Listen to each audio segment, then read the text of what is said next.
النهارده يوم الاحد وفي ايطاليا، في جنوب ايطاليا. انا بتكلم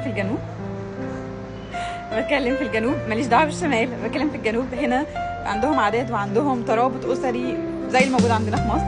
عندنا في مصر يمكن الناس بتتجمع كاسره او كده كل يوم جمعه او حاجه زي كده.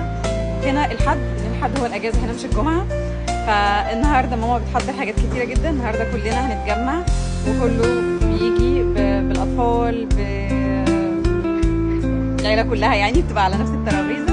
وهوريكم دلوقتي هي بتحضر ايه. هي صاحيه من الساعه 8 بتعمل اكل، وده الطبيعي على فكره. هي يعني بتصحى يوم الاحد بالذات بيبقى زي يوم الطبخ العالمي. بتصحى من بدري جدا وبتعمل حاجات بتاخد وقت كبير جدا عن النهارده. فالنهارده هي عامله حاجه حلوه قوي. تعالوا نشوف هي عامله ايه. Ragù con polpette di carne di vitello. Le polpette, vedi? امسك يا عمر. Ragù di polpette. Ragù con polpette.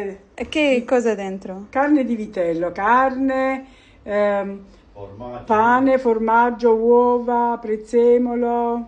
خلطة لحمة بعيش بجبنة. كيف الماجو؟ Formaggio parmigiano. بارميجانو. جبنة بارميجانو Sì. إيطالية. Oppure il romano se uno vuole il romano. اوكي. E quanti ore ha cucinato dentro? 3 ore. 3 ore, sì. بتعمل فيها بقالها 3 ساعات. اول حاجه البريما الصوص. Sauce e poi dopo si calano le polpette nel. اول حاجه بتحضر البولبيت الصوص، وبعد ما الصوص بيتسبك زي عندنا بنعمل تسبيكه بتحط فيها بعد كده بتحط بعدها اللحمه. بقالها 3 ساعات. هي دلوقتي فينيتو. Sì, sì, sì. فينيتو. Sì. سي اوكي. ايه كوزا ده سكوندو. والصوص هيتعمل منه المكرونه الباستا Col sugo. سي كون سوجو اللي هو البريمو. Carote all'insalata. بولنتا.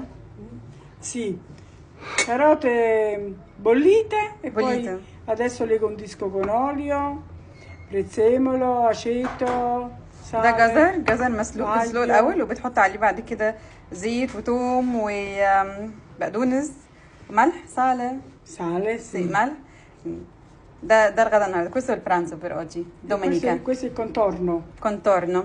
الطبق الجانبي في الايطالي اسمه كونتورنو. I peperoni arrostiti. وعامله كمان سايد ديش غير ده، غير الجزر المسلوق ده. كم سكيام؟ بيبروني arrostiti.